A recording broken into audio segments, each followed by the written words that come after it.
അല്ലാഹുവിന്റെ പരിശുദ്ധമായ ഖുർആൻ നമ്മുടെ വിഷയം വിഫലമാകുന്ന വിലാപങ്ങൾ എന്നാണ്. ദുനിയാവിലെ ഏത് വിലാപങ്ങളും ഏത് കരച്ചിലും അത് സഫലമാണ്. കരയണ്ട പെണ്ണെ, നീ കരയണ്ട. കാരണം നിനക്ക് പരിഹരിക്കാനുള്ള സമയം അല്ലാഹു തന്നിട്ടുണ്ട്. നിനക്ക് ആ സമയം പരിഹരിച്ച് വിജയത്തിലെത്താൻ കഴിയുമെങ്കിൽ അല്ലാഹുവിന്റെ പരിശുദ്ധമായ ഖുർആൻ 114 അധ്യായത്തിലൂടെ 6660 ചെല്ലുവാനും വരുന്ന ആയത്തുകളിലൂടെ അല്ലാഹു റബ്ബുൽ ഇസ്സത്ത് ലോകത്തിന്റെ മുമ്പിൽ പരിചയപ്പെടുത്തുന്ന 5 വിലാപങ്ങളാണ്. 5 വിലാപങ്ങളാണ്, 5 നിലവിളികളാണ്. എന്റെ പ്രിയപ്പെട്ട സഹോദരങ്ങളെ, അല്ലാഹുവിന്റെ പരിശുദ്ധമായ ഖുർആൻ ലോകത്തോട് വിളിച്ചു പറയുന്ന 5 വിലാപങ്ങളെ പറ്റിയാണ്. അതിഞ്ഞാലെന്ന് പറയുന്ന കാസർഗോഡ് ജില്ലയുടെ ചരിത്രങ്ങൾ ഉറങ്ങിക്കിടക്കുന്ന ഉമർ സമർക്കന്ത് നഗറിൽ വെച്ച് എന്റെ പ്രിയപ്പെട്ട സഹോദരങ്ങളോട് സഹോദരിമാരോട് എനിക്ക് പറയാനുള്ളത്, അല്ലാഹുവിന്റെ പരിശുദ്ധമായ ലോകത്തോട് വിളിച്ചു പറയുകയാണ്. എന്റെ പ്രിയപ്പെട്ടവരെ, ഒരിക്കലും നമുക്ക് ഫലം കാണാത്ത 5 വിലാപങ്ങളാണ്.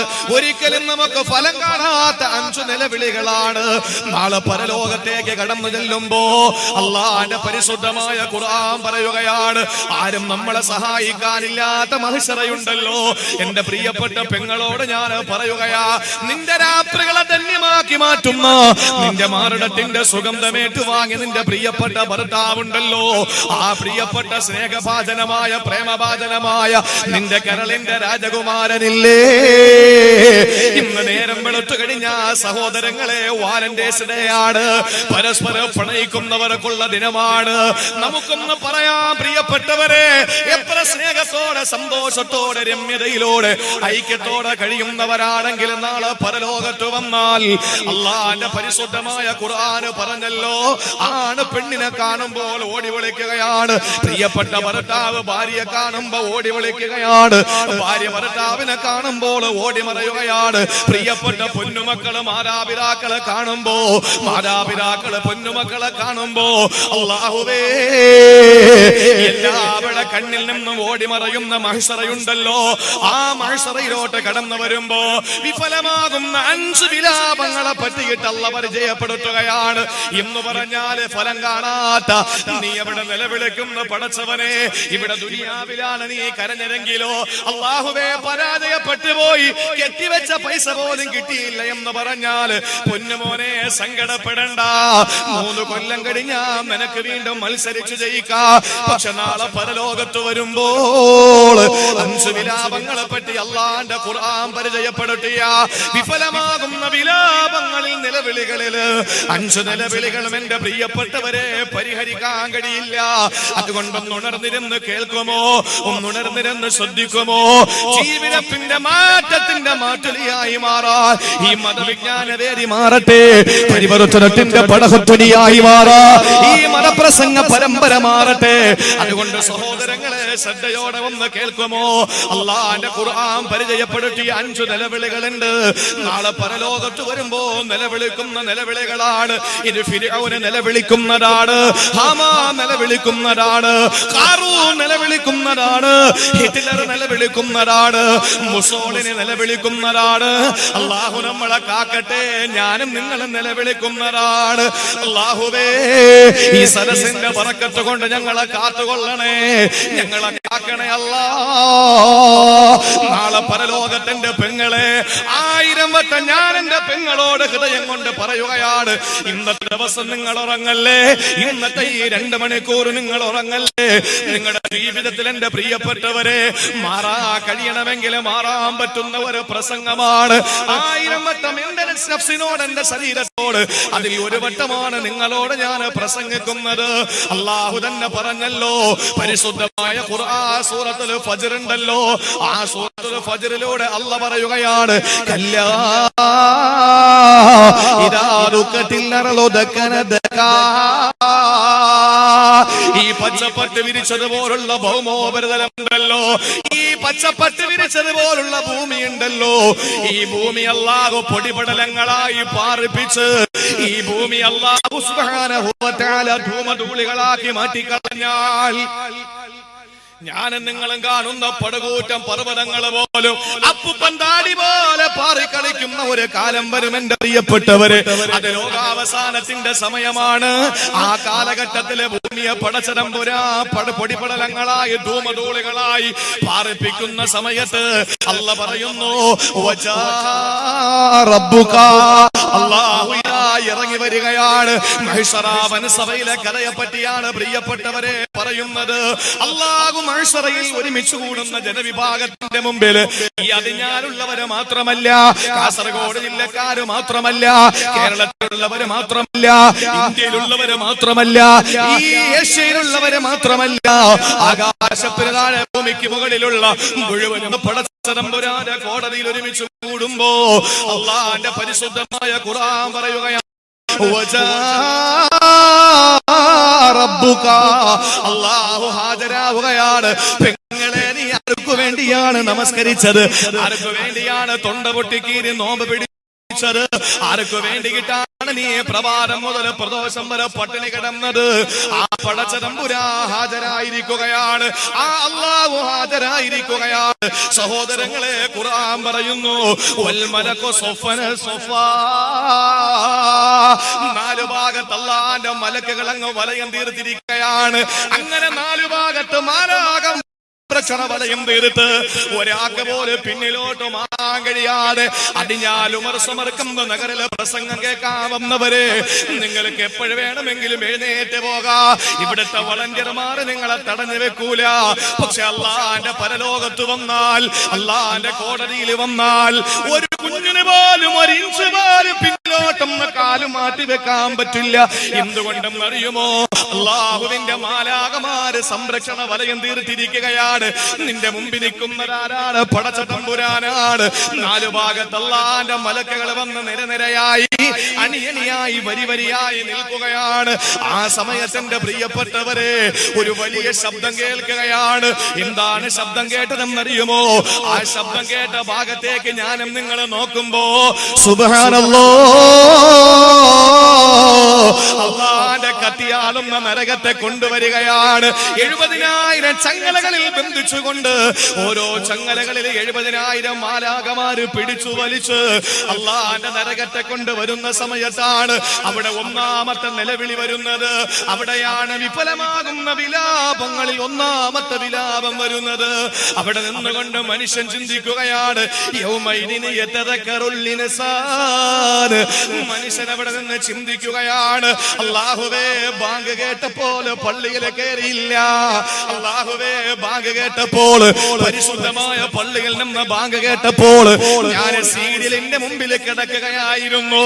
ഞാൻ പലിശപ്പണം കൊണ്ടാണ് എന്റെ പള്ള നിറച്ചതല്ല, കള്ളുകുടിയനായിരുന്നു റബ്ബേ, വിചാരിയായി പോയി തമ്പുരാനെ.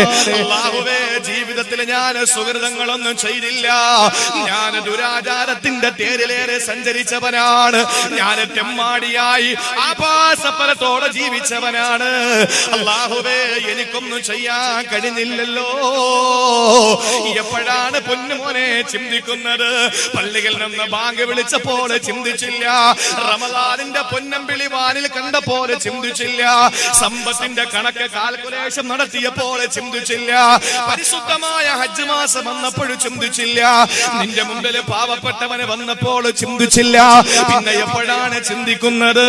അല്ല പറയുന്നു, നാളെ പരലോകത്ത് അല്ലാഹു ഹാജരായി നാലു ഭാഗത്ത് മലക്കുകൾ വന്ന് നരകം കൊണ്ട് വരുന്ന സമയത്ത് നീ ചിന്തിക്കുകയാണ്, റബ്ബേ ഒന്നിനും കഴിഞ്ഞില്ലല്ലോ. അല്ലാഹു കളിയാക്കിക്കൊണ്ട് ചോദിക്കുകയാണ്, എന്തിനാടാ ഇപ്പോൾ നീ ചിന്തിക്കുന്നത്? ഇപ്പൊ ചിന്തിച്ചിട്ട് എന്ത് കിട്ടാനാണടാ എന്ന് പടച്ചതമ്പുരാൻ ചോദിക്കുകയാണ്. എന്റെ പ്രിയപ്പെട്ട സഹോദരങ്ങളെ, ആ സമയത്താണ് വിലാപങ്ങളിൽ ഒന്നാമത്തെ വിലാപം വരിക. നിലവിളികളിൽ ഒന്നാമത്തെ നിലവിളി വരുന്നത് അവിടെയാണ്. വിഫലമാകുന്ന വിലാപത്തിൽ ഒന്നാമത്തെ വിലാപം അവിടെയാണ്. അല്ലാഹുവിന്റെ ഖുർആൻ പറയുന്നു, യഖൂലു യാ ലൈതനി ഖദ്ദംതു ലി ഹയാതി. അല്ലാഹുവേ ഞാൻ എന്തെങ്കിലും ചെയ്യേണ്ടതായി നിസ്കരിക്കേണ്ടതായിരുന്നു റബ്ബേ, നോമ്പ് പിടിക്കേണ്ടതായിരുന്നു അല്ലാ. എന്റെ മുമ്പിൽ പാവങ്ങൾ ഒരുപാട് വന്നല്ലോ, എന്റെ മുമ്പിൽ പാവപ്പെട്ടവൻ ഒരുപാട് വന്നല്ലോ. അല്ലാഹുവേ സഹായിക്കേണ്ടതായിരുന്നു. ഇപ്പോൾ ചിന്തിക്കൂല ചെറുപ്പക്കാരാ, ഇപ്പോൾ ചിന്തിക്കൂല പണക്കാരാ, ഇപ്പോൾ ചിന്തിക്കൂല പെങ്ങളെ. എവിടെയാണ് ചിന്തിക്കുന്നത്?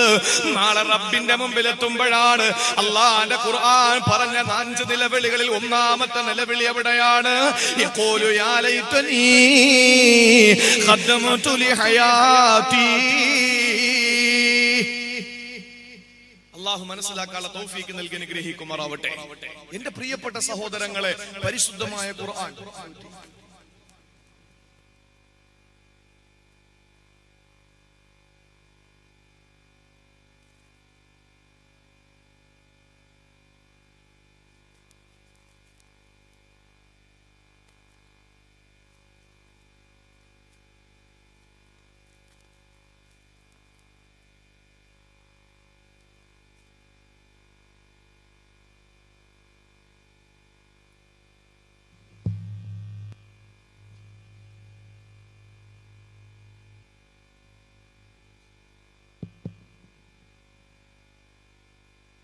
ഒന്നാമത്തെ വിലാപത്തെ പറ്റിയാണ് പടച്ചതമ്പുരാൻ അവന്റെ പരിശുദ്ധമായ ഖുർആനിലൂടെ പടച്ചതമ്പുരാന്റെ പ്രഖ്യാപനം. എന്റെ പ്രിയപ്പെട്ട സഹോദരങ്ങളെ ശ്രദ്ധിക്കും.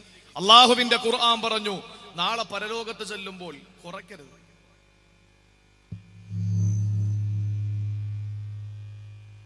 നാളെ പരലോകത്ത് ചെല്ലുമ്പോൾ നമ്മൾ ഓരോരുത്തരും ചിന്തിക്കും, റബ്ബേ ഇൽമിന്റെ മജ്ലിസ് നടന്നല്ലോ, ഒന്നും ഞാൻ ചെന്നിരിക്കേണ്ടതായിരുന്നു. 1 മണിക്കൂർ ഞാൻ ആ സദസ്സിൽ ഇരിക്കേണ്ടതായിരുന്നു. കഴിഞ്ഞില്ലല്ലോ. ഒന്നുമില്ല, കയ്യില് ഒന്നുമില്ല.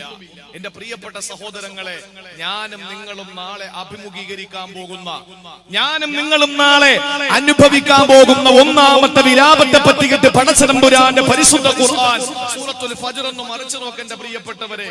അല്ലാഹു നമുക്ക് പഠിക്കാനുള്ള തൗഫീഖ് നൽകി അനുഗ്രഹിക്കുമാറാവട്ടെ. ഒന്നാമതായി ഖുർആൻ പരിചയപ്പെടുത്തി, നാളെ പരലോകത്ത് നീ അവിടെ ചെന്ന് നിൽക്കുമ്പോ നരകം കൊണ്ടുവന്നു, അല്ലാഹു ഹാജരായി. ഈ സമയത്ത് പടച്ചവനെ ഞാൻ വല്ലതും ചെയ്യേണ്ടതായിരുന്നു, ഒന്നും എന്റെ കയ്യിലില്ല. അവിടെയാണ് നീ ഒന്നാമതായി വിലപിക്കുന്ന, നിലവിളിക്കുന്ന ഒന്നാമത്തെ നിലവിളിയെന്ന് അല്ലാഹുവിന്റെ പരിശുദ്ധമായ ഖുർആൻ. അതുകൊണ്ട് പെങ്ങളെ, ജീവിച്ചിരിക്കുമ്പോൾ ആത്മാവ് ശരീരത്തോട് വിട പറയുന്നതിന് മുമ്പ് ആ നിലവിളി നിങ്ങൾ ദുനിയാവിൽ നിലവിളിക്കണം. ഈ ദുനിയാവിൽ നിങ്ങൾ നിലവിളിക്കണം. നാളെ പരലോകത്തിന് വേണ്ടി മാറ്റിവെക്കേണ്ട ദുനിയാവിൽ വെച്ച് തീരുമാനിച്ചിട്ട് പോകണേ. സഹോദരങ്ങളെ, മഹാനായ അബൂബക്കർ സിദ്ദീഖിനെ നിങ്ങൾക്കറിയില്ലേ? ആരായിരുന്നു അബൂബക്കർ സിദ്ദീഖ് റളിയല്ലാഹു അൻഹു? നമുക്ക് മറക്കാൻ കഴിയുമോ? ഇല്ല. അല്ലാഹുവിന്റെ റസൂലിനോടൊപ്പം സന്തോഷത്തിൽ സമ്പാദത്തിൽ നബി തങ്ങളുടെ പിന്നാലെ സഞ്ചരിച്ച നബി തങ്ങളുടെ കളിക്കൂട്ടുകാരാ, കളിത്തോഴനെ, മനസ്സിന്റെ മാണിക്യമേ, അബൂബക്കർ സിദ്ദീഖ് റളിയല്ലാഹു തആല അൻഹു. ചിന്തിക്കണേ സഹോദരങ്ങളെ, ആരായിരുന്നു അബൂബക്കർ സിദ്ദീഖ് റളിയല്ലാഹു അൻഹു? കൂടെയുള്ള ഉമറുൽ ഫാറൂഖ് അടക്കമുള്ള സഹാബത്ത് പറഞ്ഞത്, അല്ലാഹുവേ ഞങ്ങളുടെ ജീവിതത്തിലെ മുഴുവൻ അമലുകളോ ഈ അബൂബക്കറിന്റെ ഒരു രാത്രിയിലെ അമലോളമായിരുന്നെങ്കിൽ, ഞങ്ങളുടെ ജീവിതത്തിന്റെ മുഴുവൻ അമലുകളും, ഞങ്ങളുടെ ജീവിതത്തിന്റെ മുഴുവൻ സൽക്കർമ്മങ്ങളോ ഈ അബൂബക്കർ സിദ്ദീഖിന്റെ ദിവസത്തിന്റെ ഒരു രാത്രിയിലെ അല്ലെങ്കിൽ ഒരു പകലിന്റെ അമലോളമായിരുന്നെങ്കിൽ, അല്ലാഹുവേ എത്രയോ നന്നായിരുന്നെന്ന് പറഞ്ഞതാരാണ്? മഹാനായ ഉമറുൽ ഫാറൂഖ് ആണ്. കൂടെയുള്ളവർക്ക് പോലും 100 നാവാണ് അബൂബക്കറിനെ പറ്റി പറയാ. ഈ അബൂബക്കർ സിദ്ദീഖ് റളിയല്ലാഹു തആല അൻഹുവിന്റെ ഈമാനിനെ പറ്റിയിട്ട് അല്ലാഹുവിന്റെ റസൂൽ പരിചയപ്പെടുത്തിയത് എന്താണ്? ലോകത്തുള്ള അംബിയാ മുർസലീങ്ങളുടെ ഈമാൻ ഒന്ന് മാറ്റിവെച്ചാൽ മുഴുവൻ സഹാബത്തിന്റെയും ഈമാൻ എടുക്കുക, മുഴുവൻ സ്വാലിഹീങ്ങളുടെയും ഈമാൻ എടുക്കുക, മുഴുവൻ സൂഫിയാക്കളുടെയും ഈമാൻ എടുക്കുക, മുഴുവൻ അല്ലാഹുവിന്റെ രക്തസാക്ഷികളുടെ ഈമാനും എടുക്കുക, ലോകത്തുള്ള മുഴുവൻ ആബിദീങ്ങളുടെയും ആലിമീങ്ങളുടെയും ഈമാൻ എടുക്കുക. ഈമാനെല്ലാം കൂടി എടുത്ത് തുലാസിന്റെ ഒരു തട്ടിൽ വെച്ചാൽ അടുത്തേ തട്ടിലേക്ക് മഹാനായ സിദ്ദീഖുൽ അക്ബറിന്റെ ഈമാൻ എടുത്തു വെച്ചാൽ അല്ലാഹുവിന്റെ റസൂൽ പറയുന്ന ആരുടെ ഈമാനാണ് ഭാരം തൂങ്ങുന്നതെന്നറിയുമോ?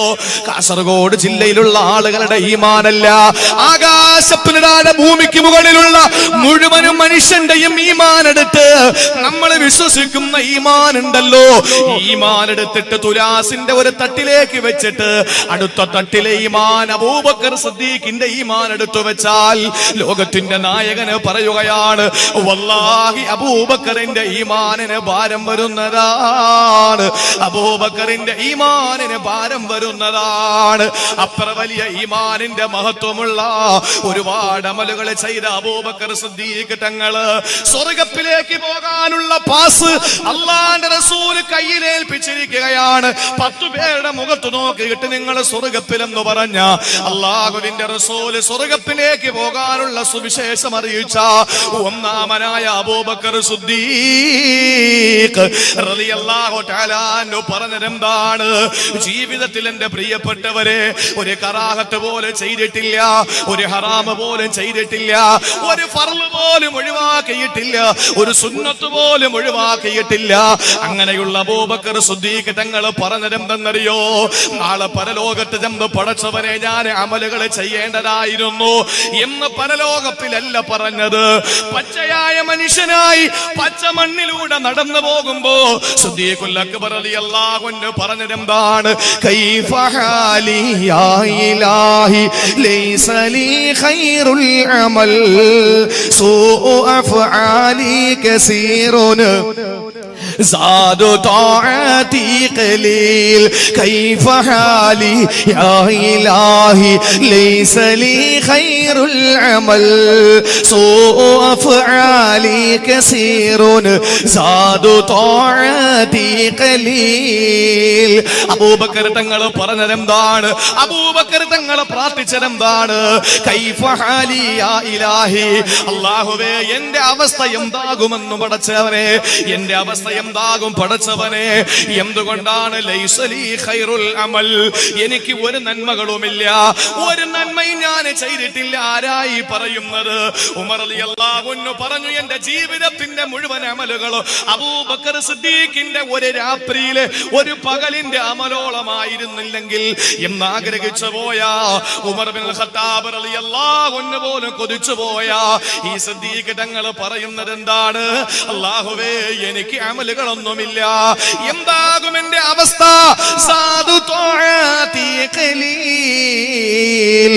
എന്റെ അമലുകളൊക്കെ വളരെ കുറവാണ് തമ്പുരാനെ. സഹോദരങ്ങളെ, അവര് ദുനിയാവിൽ വെച്ച് വിലപിച്ചവരാ, അവര് ദുനിയാവിൽ വെച്ച് വിലപിച്ചവരാ. നാളെ പരലോകത്ത് ചെന്ന് വിലപിക്കേണ്ട അവസ്ഥ അല്ലാഹു നമ്മൾക്ക് വരുത്താതിരിക്കട്ടെ. ചിന്തിക്കുന്ന എന്റെ പ്രിയപ്പെട്ടവരെ, അള്ളാഹുവിന്റെ പരിശുദ്ധമായ ഖുർആൻ പറഞ്ഞു, നാളെ പരലോകത്ത് ചെല്ലുമ്പോൾ ഒന്നാമത്തെ വിലാപം, ഒന്നാമത്തെ നിലവിളി, അള്ളാഹുവേ ഞാൻ എന്തെങ്കിലും ചെയ്യേണ്ടതായിരുന്നു, ഞാൻ എന്തെങ്കിലും ചെയ്യേണ്ടതായിരുന്നു. അത് അവിടെ ചെന്നിട്ടല്ലല്ലോ ചിന്തിക്കേണ്ടത്. നമ്മളിപ്പോ നിങ്ങൾക്കറിയോ എന്റെ സഹോദരങ്ങളെ, എന്റെ പെങ്ങന്മാര് ഖുർആൻ തൊട്ട കാലം മറന്നില്ലേ? ഇല്ലേ? എവിടെന്ന് പൈസ കിട്ടിയാലും മുത്തശ്ശി, ഉമ്മാമ്മ, ഇവിടെ എന്താ പറയുന്നത് എനിക്കറിയില്ല, ഉമ്മാടെ ഉമ്മാക്ക് എന്താ പറയാ? ഉമ്മമ്മ. എവിടെന്ന് ആര് പൈസ കൊടുത്താലും ഉമ്മാമ്മ ഖുർആന്റെ ഇടയിലേ വെക്കുള്ളൂ. അങ്ങനെ പേരെ കുട്ടികളെ കണ്ടിട്ട് ചോദിച്ചു, ഉമ്മാമ്മ നിങ്ങൾ എന്തിനാ പൈസ കിട്ടുന്നൊക്കെ ഖുർആന്റെ ഇടയിൽ വെക്കുന്നത്? പെരുകാനാണോ?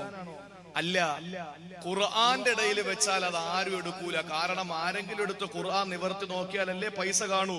അപ്പൊ വീട്ടിൽ വെക്കാൻ പറ്റിയ ഒരു നല്ല സ്ഥലം എന്ന് പറയുന്ന ഖുർആനാ. ശരിയല്ലേ? ഖുർആനുമായി എന്തു ബന്ധമായി എന്റെ പ്രിയപ്പെട്ടവരെ നമുക്കുള്ളത്? നമുക്ക് എന്തു ബന്ധമാണുള്ളത്? നാളെ പരലോകത്ത് ചെല്ലുമ്പോൾ ചിന്തിക്കും, പടച്ചവനെ ഒരു പേജും ഖുർആൻ ഓതാൻ കഴിഞ്ഞിരുന്നെങ്കിൽ രക്ഷയില്ല. അത് ഇവിടെ വെച്ച് ചെയ്യണമായിരുന്നു, ഇവിടെ വെച്ച് ചെയ്യണമായിരുന്നു. നിസ്കരിക്കാന് പള്ളിയിൽ ബാങ്കൊന്ന് മുടങ്ങിപ്പോയാൽ മൊല്ലാക്ക മുക്രി 11:30 ലോഹറിന്റെ ബാങ്ക് വിളിച്ചു. നാട്ടിലെ ചെറുപ്പക്കാരും ലോറിങ്ങാറ് തൊഴിലാളികളും നാട്ടുകാരും കമ്മിറ്റിക്കാരും എല്ലാം കൂടെ ഇരച്ചു കയറി പള്ളിയില് നേരെ പള്ളിയിലോട്ട് വന്നു. എന്താ സംഭവിച്ചതെന്നറിയാൻ കഴിയുന്നില്ല. മുക്രിയെ പള്ളിക്കകത്തുനിന്ന് പിടിച്ചിറക്കിയിട്ട് ചോദിച്ചു, നിങ്ങൾ എന്തായി കാണിച്ച 12:30-ക്കല്ലേ ബാങ്ക്, 11:30 മണിക്ക് വിളിച്ചത് എന്താണ്? ആ സമയത്ത് മൊല്ലാക്ക പറഞ്ഞു, മുക്രി പറഞ്ഞു, അപ്പൊ നിങ്ങൾ എന്റെ ബാങ്ക് കേൾക്കാറുണ്ടല്ലേ? ഇന്ന് വരെ നിങ്ങൾ ഒരുത്തനും പള്ളിയിൽ നിസ്കരിക്കാൻ വന്നിട്ടില്ല. ഇപ്പൊ 1 മണിക്കൂർ നേരത്തെ വിളിച്ചപ്പോ നിങ്ങളെല്ലാം കൂടെ ഇരച്ച് പള്ളിയിൽ വന്നു. അതുകൊണ്ട് നാളെ മുതൽ ഒരു കാര്യം ചെയ്യും, കറക്റ്റായിട്ട് എന്റെ ബാങ്ക് കേൾക്കുന്നു എനിക്ക് ഉറപ്പുണ്ട്. നിങ്ങൾ നാളെ നിസ്കരിക്കാൻ വരും. വന്നാൽ എനിക്ക് ജമാഅത്തെങ്കിലും കിട്ടുമല്ലോ. ഇത് പള്ളിയിലെ മൊല്ലാക്കയ്ക്ക് പറയേണ്ടി വരുന്നില്ലേ? നമ്മൾ ചിന്തിക്കുന്നുണ്ടോ പ്രിയപ്പെട്ടവരെ? നമ്മളിപ്പോ ഇവിടെ താന്തോന്നികളായി അങ്ങ് ജീവിക്കാൻ അള്ളാഹു നമ്മളെ കാത്തുരക്ഷിക്കട്ടെ. നാളെ പരലോകത്ത് ചെല്ലുമ്പോ അള്ളാഹുവേ, പള്ളിയിൽ ബാങ്ക് കേട്ടു, നിസ്കരിക്കേണ്ടതായിരുന്നു, കഴിഞ്ഞില്ലല്ലോ. നിങ്ങളൊന്ന് ചിന്തിച്ചു നോക്ക്. ഹിലാരി ക്ലിന്റനും ഡൊണാൾഡ് ട്രംപും അധികാരത്തിനു വേണ്ടി മത്സരിച്ചു. എന്തേ ഹിലാരി ക്ലിന്റൺ പരാജയപ്പെട്ടു പോയത്? അവര് പ്രവർത്തനം കുറച്ചു കാണിച്ചു. എങ്ങനെയായിരുന്നു? എന്തായിരുന്നാലും ശതകോടീശ്വരനായ, സ്ത്രീലംബടനായ, സ്ത്രീ വിരുദ്ധനായ, തെമ്മാടിയായ, ആഭാസപരം കാണിക്കുന്ന ഒരു വൃത്തികെട്ടവനാണ് ഡൊണാൾഡ് ട്രംപ്. അതുകൊണ്ട് എന്തായിരുന്നാലും ഞാനായിരിക്കും വിജയിക്കുക എന്ന് പറഞ്ഞിട്ട് പ്രചരണം അങ്ങോട്ട് കുറച്ചു. എന്താ സംഭവിച്ചത്? 45-ാമത്തെ പ്രസിഡന്റായി 72 വയസ്സുകാരനായ ഡൊണാൾഡ് ട്രംപ് അധികാരത്തിൽ വന്നു. അപ്പോഴാണ് ഹിലാരി ക്ലിന്റൺ ചിന്തിച്ചത്, എന്തു ചെയ്യാൻ, ഞാൻ ഉഷാറായിട്ട് അങ്ങോട്ട് പ്രചരണം നടത്തേണ്ടതായിരുന്നു, കഴിഞ്ഞില്ലല്ലോ. ആ ഹിലാരി ക്ലിന്റന്റെ മനസ്സിന്റെ വേദന ഒരിക്കലും വിഫലമാകുന്ന വിലാപമല്ല, അത് സഫലമാകുന്ന വിലാപമാണ്. ഒന്ന് പരിശ്രമിച്ചാൽ അടുത്ത 4 കൊല്ലം കഴിയുമ്പോൾ അവർക്ക് ജയിച്ചു വരാം. പക്ഷെ പരലോകത്ത് ചെന്നിട്ട് പടച്ചോനെ ചെയ്യാൻ പറ്റിയില്ലല്ലോ, അവിടെ രക്ഷയില്ല. അതാണ് വിഫലമാകുന്ന ഒന്നാമത്തെ വിലാപം. അള്ളാഹുണ്ട്, ഒന്ന് ശ്രദ്ധിച്ച് കേട്ടോളെ. അള്ളാഹു തൗഫീഖ് നടപടി എടുക്കുകയാണ് അള്ളാഹു. എങ്ങനെയെന്നറിയോ? ഒരാട് മറ്റൊരാടിനെ കുത്തിയിട്ടുണ്ടെങ്കിൽ കുത്തുകൊണ്ട ആടിനെ കൊണ്ട് തിരിച്ചു കുത്തിക്കുകയാണ് കുത്തിയ ആടിനെ. ഒരു പശുവെങ്ങാനും അടുത്ത ഒരു പശുവിനെ കുത്തിയിട്ടുണ്ടെങ്കിൽ കുത്തുകൊണ്ട പശുവിനെ കൊണ്ട് കുത്തിയ പശുവിനെ തിരിച്ചു കുത്തിപ്പിക്കുന്ന റബ്ബിന്റെ പ്രതികാര നടപടി, അള്ളാഹുവിന്റെ ഖിസാസ് നടക്കുകയാണ്. ഒരു സിംഹമെങ്ങാനും മാൻപേടയെ കടിച്ചു കീറിയിട്ടുണ്ടെങ്കിൽ അള്ളാഹുവിനെ തന്നെയാണ് സത്യം, ആ മാൻപേട സിംഹത്തിനെ തിരിച്ചു കടിക്കുകയാണ്. അള്ളാന്റെ പ്രതികാര നടപടി അവിടെ എടുക്കുകയാണ്. അള്ളാന്റെ ഖിസാസാണ് പ്രിയപ്പെട്ടവരെ. അള്ളാഹു നീതിമാനാണ്, പടച്ചവന് നീതിമാനാണ്. അവിടെ അള്ളാഹു തആല നീതി നടപ്പിലാക്കുമ്പോ ഈ മനുഷ്യരല്ലാത്ത മുഴുവൻ മൃഗങ്ങളോട്, പക്ഷികളോട്, ഇഴജന്തുക്കളോട്, പറവകളോട്, പാറ്റകളോട്, പ്രാണികളോട് അള്ളാഹു അവസാനം പറയുന്നത് എന്തെന്നറിയോ? പശുവിന് സ്വർഗമില്ല, കാളയ്ക്ക് നരകമില്ല, ഒട്ടക